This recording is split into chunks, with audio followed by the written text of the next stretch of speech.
Na escola a gente aprende que existem 5 grupos de vertebrados: mamíferos, aves, répteis, anfíbios e peixes. Parece simples, não é? São 5 grupos que você consegue identificar aí tranquilamente quem pertence a quem, não é? Eu acho que falar que esse negócio é muito mais complexo do que parece. Bem mais complexo mesmo. Por exemplo, a gente vê que esses grupos estão organizados em classes, não é? Temos a classe mamália dos mamíferos, classe aves das aves, né? Classe reptília dos répteis, embora essas duas classes sejam um pouquinho controversas, né? Porque as aves meio que são répteis também, então. Né? A classe anfíbia dos anfíbios, mas e a classe dos peixes? Qual é a classe dos peixes? Aí tá, não existe uma classe chamada peixes. Os peixes estão aí divididos em várias classes. Sendo a principal delas a classe Actinopterygii, que inclui a grande maioria das espécies, né, de peixes do mundo, é o maior grupo de vertebrados que existe também, não é? E tipo, praticamente todos os peixes que você está vendo nessa foto são Actinopterygios, tirando esse aqui. Esse aqui não é não. Estou pensando em dividir esse vídeo sobre os peixes do Brasil em várias partes, né, porque realmente são muitos grupos. Se você acha que a diversidade de peixes é grande, é maior do que você está pensando que é. Então os peixes actinopterígeos vão ficar para os próximos vídeos, né? Hoje vamos falar dos peixes não actinopterígeos, os animais que também são considerados peixes, mas que não pertencem à classe Actinopterygii. E no final desse vídeo você vai entender porque você também é um peixe. Sim, você é um peixe. Você vai entender perfeitamente isso no final desse vídeo. Mas, por enquanto, CCC, curta, comente, compartilhe, se inscreve nesse canal e vamos ver os peixes do Brasil. Enfim, começamos o nosso vídeo com o grupo Agnatha, que talvez seja o grupo mais primitivo, não é, dentre os peixes, dentre os vertebrados como um todo. Não é? Algo que vale destacar é que todo vertebrado é um cordado, mas nem todo cordado é um vertebrado. Né? O cordado é um filo que abrange outros grupos também. Né? Grupos que possuem uma corda, né? Ou seja, a corda vertebral ali, né? Não, vertebral não. Enfim, uma corda. Né? Animais que têm uma corda ali pela coluna ali. A diferença é que os vertebrados possuem as vértebras, né? As vértebras que ficam em volta dessa corda. Ou seja, a coluna, coluna vertebral. E no caso desse grupo, a Agnatha, os mixiniformes, né, a ordem mixiniformes, eles ainda não possuem ossos. Eles têm vértebra, mas não têm ossos. Eles têm cartilagem no lugar dos ossos. E os mixiniformes são tão primitivos que não tem nem mandíbulas. Pra você ter uma noção. Esses animais, os mixiniformes, são conhecidos como peixes bruxa, que tem basicamente essa característica. Né? Eles não têm mandíbulas ainda, são cartilaginosos, né? Peixes cartilaginosos. E onde eles vivem? Né? Eles vivem nas profundezas do oceano, basicamente. E como eles não têm mandíbulas, eles se alimentam de uma forma um pouquinho diferente. Né? Eles comem carcaças, né? Eles são animais necrófagos. Ou seja, eles entram na carcaça e meio que comem ela de dentro para fora, né? Enfim. Uma curiosidade sobre os peixes bruxa é que eles produzem uma espécie de muco que não é comum em outros vertebrados, né? Praticamente os únicos vertebrados que produzem. Né? Mas enfim, basicamente essa é a classe Agnatha e até onde eu sei esses são os únicos representantes, pelo menos no Brasil. Né? Vale lembrar que estamos vendo os peixes do Brasil, não do mundo inteiro. Né? Enfim, o grupo Agnatha é uma grande exceção dentro dos vertebrados, né? Pois a grande maioria, todo o resto, né, na verdade, pertence ao grupo Gnatostomata, que são os vertebrados com mandíbula, ou seja, a maioria aí. Mas vale lembrar que um grupo específico aí tem mandíbulas, mas ainda não tem ossos. Ainda são peixes cartilaginosos. Esse grupo especificamente os Chondrichthyes. E quem são os Chondrichthyes? Nada mais, nada menos que as quimeras, como podem ver aí, não é? Tubarões e raias. Sim, tubarões, raias e quimeras são peixes ainda primitivos, né, cartilaginosos, que não têm ossos, né? Enfim, tubarões, raias e quimeras também estão divididos aí dentro de várias ordens e vamos ver todas elas aqui. Vai ser interessante, acompanha aí.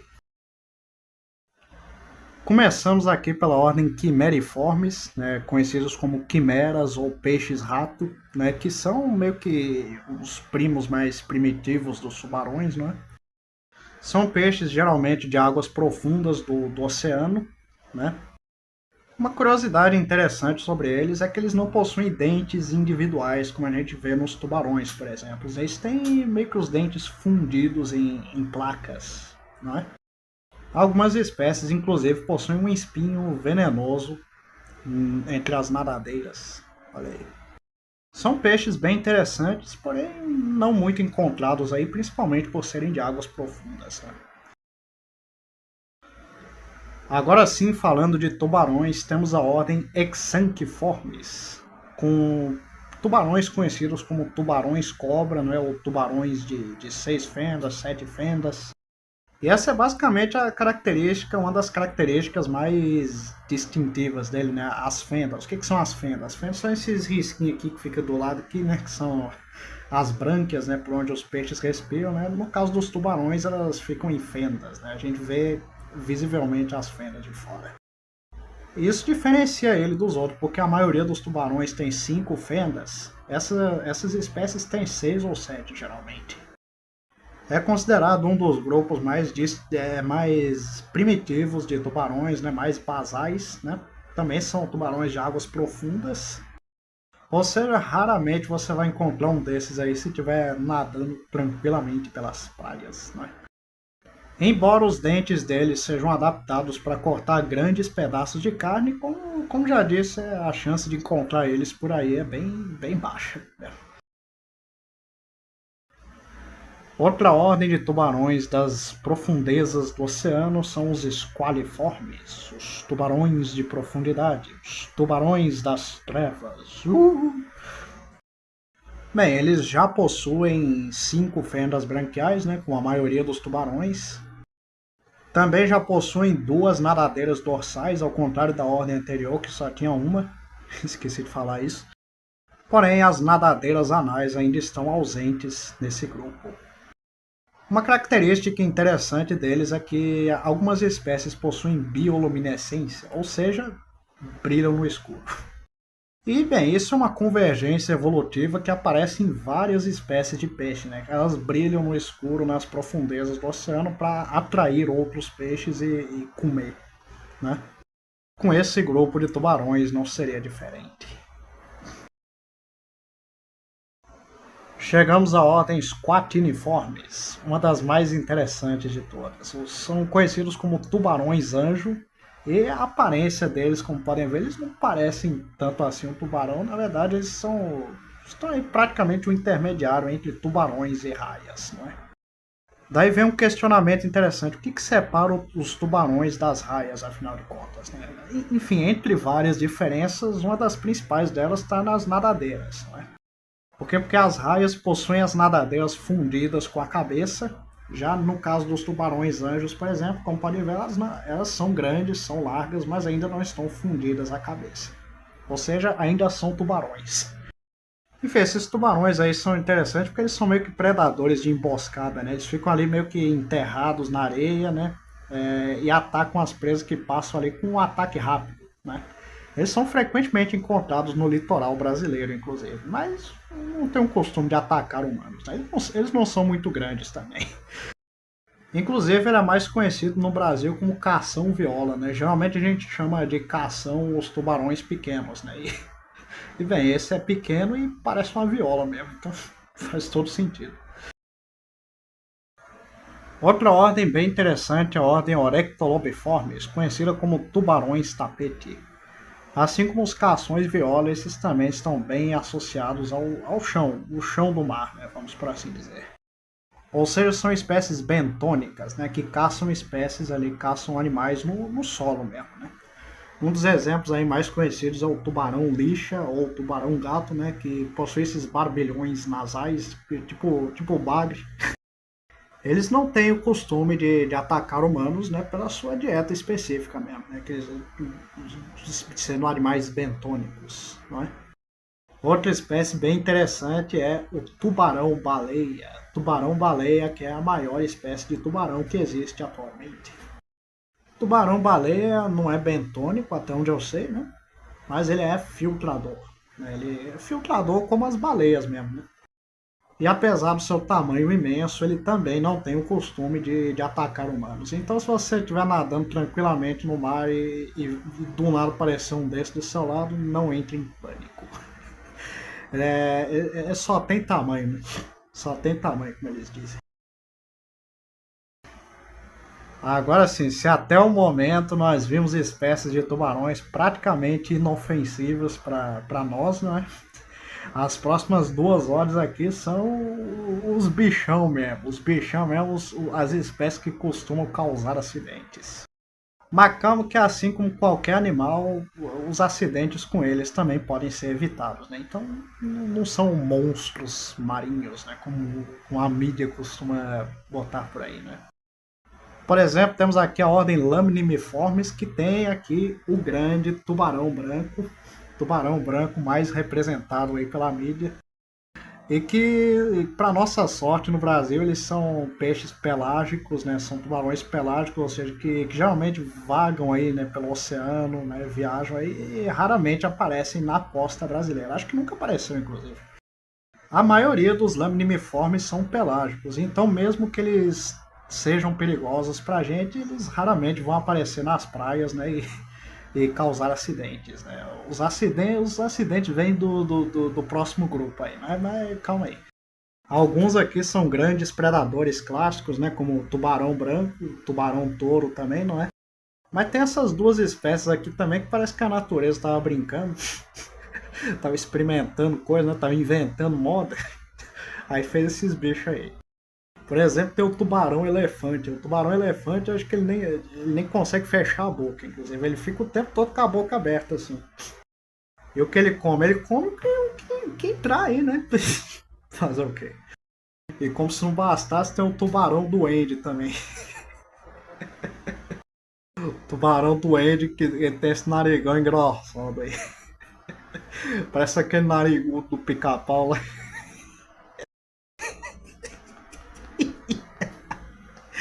Igualzinho. Enfim, a ordem Lamniformes é conhecida pelos seus grandes predadores oceânicos, mas também tem espécies menos perigosas, assim, vamos por assim dizer. Né? Agora sim chegamos ao grupo que mais provoca acidentes no Brasil, que é a ordem Carcarriniformes.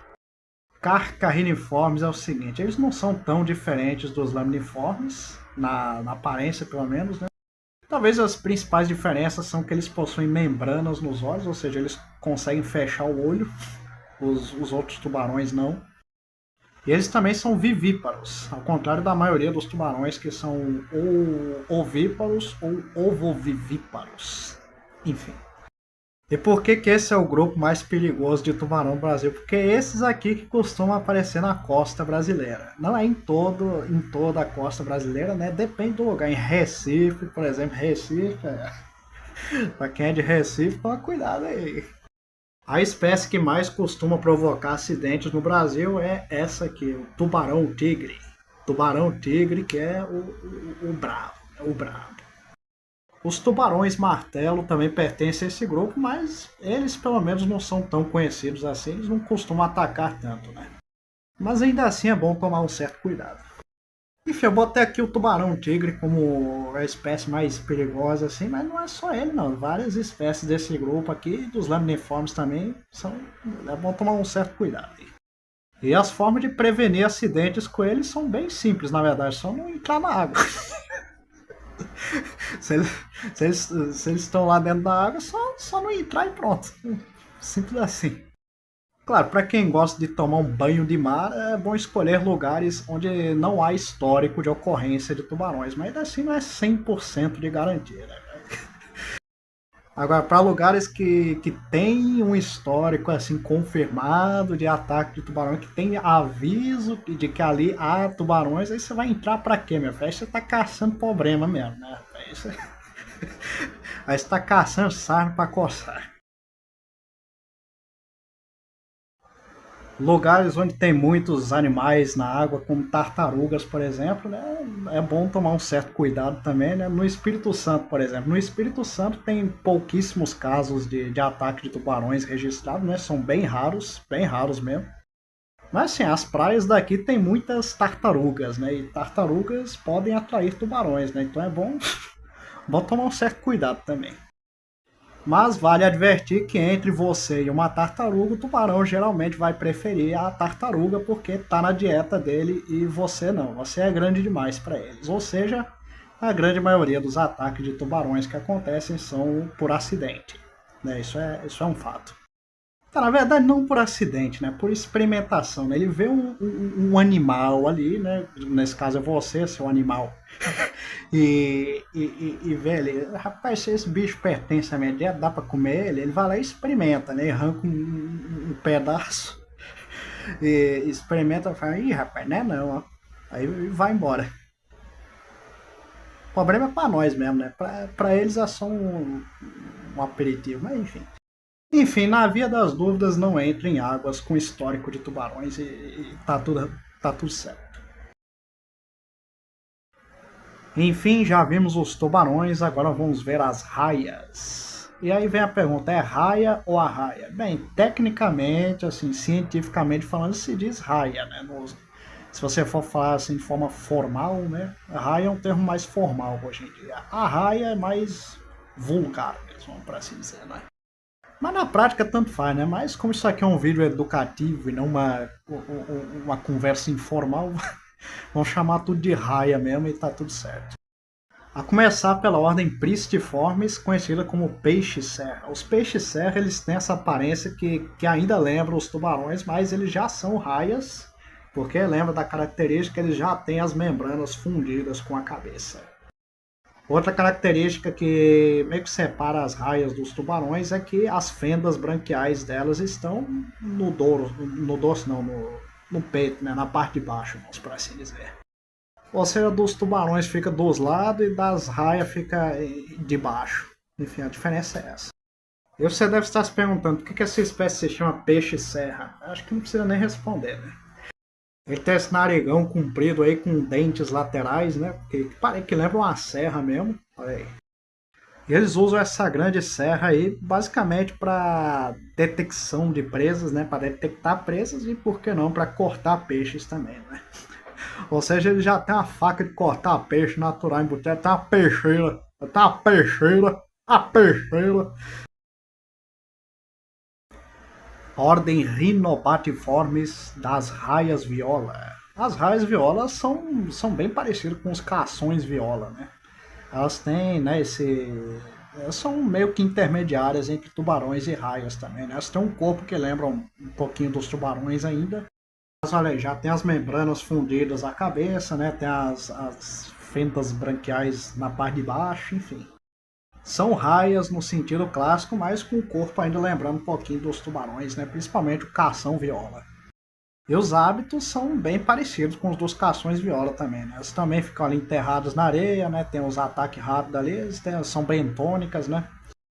E também são bem encontrados no litoral brasileiro. Olha aí. Ordem Torpediniformes, das raias elétricas. Uma ordem interessante que, como o próprio nome já diz, possuem eletricidade. Né? Elas raiam eletricidade. O corpo delas ainda lembra um pouquinho dos tubarões, né? Mas olha aí, já são cada vez mais próximas das raias que conhecemos. Aí. Já tem praticamente um disco, né? Formam um disco aí com as nadadeiras. E essas raias são caçadoras mesmo, né? Elas caçam animais ali, peixes, outros animais marítimos também, não é? E junto da predação, a eletricidade auxilia na execução das presas, não é? Eu não sei se a eletricidade delas é forte o suficiente para afetar humanos, né? Mas não deve ser tão forte assim, né? Pelo que eu vi. Bem, pelo que eu vi aqui, não é que elas têm esses órgãos elétricos espalhados pelo corpo que, tipo assim, só de pisar em cima delas você toma eletricidade. Não, elas usam esse ataque elétrico, assim, essa eletricidade na hora da predação, não é? Então não é tipo, você tá lá na água, você pisa em cima dela, você toma um choque. Não, ela só usa para atacar mesmo e ela não vai atacar pessoas e nem deveria também. Agora sim chegamos nas raias com o formato clássico de raia que a gente conhece, né? A ordem Ragiformes, das raias verdadeiras. Esse formato clássico aí nesse corpo que parece uma pipa, né? Essa cauda fininha. Então você está se perguntando, não são as raias que quando a gente pisa em cima delas, elas metem o ferrão venenoso na gente e às vezes é bem letal? Bem, nós já vamos falar sobre isso, mas os membros da ordem Ragiformes ainda não possuem esse ferrão, né? Como dá para ver, algumas espécies têm alguns espinhos pela cauda aí, mas talvez eles até auxiliem na predação, mas não sei se eles possuem veneno, né? No geral, são espécies completamente inofensivas para a gente. Elas são bentônicas mesmo, então elas caçam animais pequenos ali perto do solo. Elas até podem ser encontradas aí no litoral brasileiro, mas, como já disse, são inofensivas para as pessoas. Agora sim chegamos nas raias mais temidas do Brasil, a ordem Miliobatiformes, as raias de ferrão. São raias no formato clássico, né, que a gente conhece muito bem, não é? Algumas com formato de disco, como podemos ver assim. Algumas têm coisas que parecem grandes asas. As nadadeiras lembram grandes asas, né? Parece até que elas voam por debaixo d'água. É algo bem bonito, inclusive. Temos a grande jamanta, que é a maior entre as arraias, até onde eu sei, né? Jamanta, um dos peixes mais interessantes que existem aí, né? E olha que curioso, o grupo é conhecido como raias de ferrão, mas algumas espécies não têm ferrão, olha aí. Por quê? Porque perderam ao longo do tempo. Aí, como a jamanta, por exemplo, a jamanta não tem ferrão. Essa aqui, a raia pintada, não tem também, até onde eu sei, né? Mas não se engane, a maioria do grupo ainda tem ferrão. Como essa aqui, por exemplo, né? E como é que funciona o ataque das raias, né? Na verdade, elas não atacam, elas se defendem, né? Pra falar bem a verdade, né? Tipo, você tá nadando lá na praia de boas, ou pode ser na praia, pode ser no rio, essas espécies aparecem em rio também, né? Aí você tá lá, você não tá vendo o que tem debaixo d'água, você sem querer pisa em cima de uma raia, né? Já que elas costumam ficar no chão ali, elas são bentônicas também, né? Aí você tá lá, você não tá vendo, você pisa em cima dela sem querer, ela vai lá, ele mete o ferrão no pé e aí, meu filho, aí não tem muito o que fazer não. Porque o ferrão tem veneno, ele agarra no pé e é questão de minutos ou horas, né? Até, enfim, né? Mas, como todo acidente com animais, isso também pode ser evitado, né? Por exemplo, você anda sapateando por debaixo d'água, você pode espantar a raia do local que ela estiver, né? E você acaba não pisando em cima dela sem querer. E vale lembrar que elas não atacam por puro prazer, elas só se defendem de um acidente, né? Você também pisa nela por acidente, então você também não é culpado na história, né? Aliás, o pessoal fala bastante de ataque de tubarões aí, mas para dizer que as raias são bem mais perigosas que os tubarões, né? E olha que elas vivem por praticamente toda a costa brasileira, né? Então, mas como eu disse, dá para evitar da forma que foi mencionada aí. Agora, essas espécies que não tem ferrão, né, elas parece que voam por debaixo da água, né, em grandes bandos, é algo lindo de se ver, né? As raias voadoras, vamos para assim dizer, elas são belíssimas, né? Grandes cardumes de raias, né? É bem bonito demais, são as aves do oceano, né, vamos para assim dizer. Mas enfim, esses foram todos os condrictes, mas o vídeo ainda não acabou porque vamos começar a falar dos peixes ósseos, mas apenas de um grupo porque o grupo é imenso. Enfim, agora sim chegamos aos peixes ósseos, os osteictes. Peixes ósseos que são basicamente todos os peixes que possuem ossos ao invés de cartilagem, como todos os anteriores que vimos. E aqui temos dois grupos, Sarcopterige e Actinopterige. Actinopterige que é basicamente a grande maioria dos peixes que existem por aí, como já foi mencionado, não é? os peixes que ainda respiram por brânquias, os peixes branquiais, não é? Mas os sarcopterídeos, que vamos ver agora, já que só tem um grupo apenas, uma espécie, eu acho, no Brasil, não é? São peixes pulmonados, ou seja, que respiram por pulmões. Sim, existem peixes que respiram por pulmões e você é um deles. Mas, gente, só, primeiro vamos falar da espécie que está aqui, a ordem Lepidosireniformes, conhecida como piramboia. Piramboia é um peixe assim que lembra uma cobra, não é assim, né? Mas é um peixe com pulmão, é um peixe pulmonado aí. Eles vivem aí no Brasil, né, principalmente na bacia amazônica, né, são peixes de água doce. E bem, sendo peixes pulmonados, provavelmente eles precisam sair da água para respirar de vez em quando. Né? Não sair da água, né? Botar a cabeça para fora para respirar, né? Mas veja que curioso, sabe que outros grupos também pertencem à ordem, ao grupo Sarcopterygidae? Além das piramboias, também temos aí os selacantos, né, outros peixes pulmonados e os tetrápodes. E sabe quem são os tetrápodes? Mamíferos, aves, répteis, anfíbios. Mamíferos, aves, répteis e anfíbios. Ou seja, todos são peixes. Você é um peixe, o pinguim é um peixe, a baleia é um peixe, a galinha é um peixe, o jacaré é um peixe, o sapo é peixe, cobra é peixe. É, é, tudo é peixe. Tigre é peixe, sei lá, cachorro é peixe. Ou seja, respondendo à pergunta inicial, se não existe uma classe chamada peixes, o que define os peixes é basicamente que peixes são todos os vertebrados que existem. Ou seja, todos os vertebrados são peixes. E nós somos peixes pulmonados, ou seja, os sarcopterídeos. Mas, se você quer saber sobre os actinopterídeos, vejam aí o próximo vídeo, né, um dos próximos vídeos aí, né, dessa série aí sobre os peixes do Brasil. Então, até mais, seu peixe.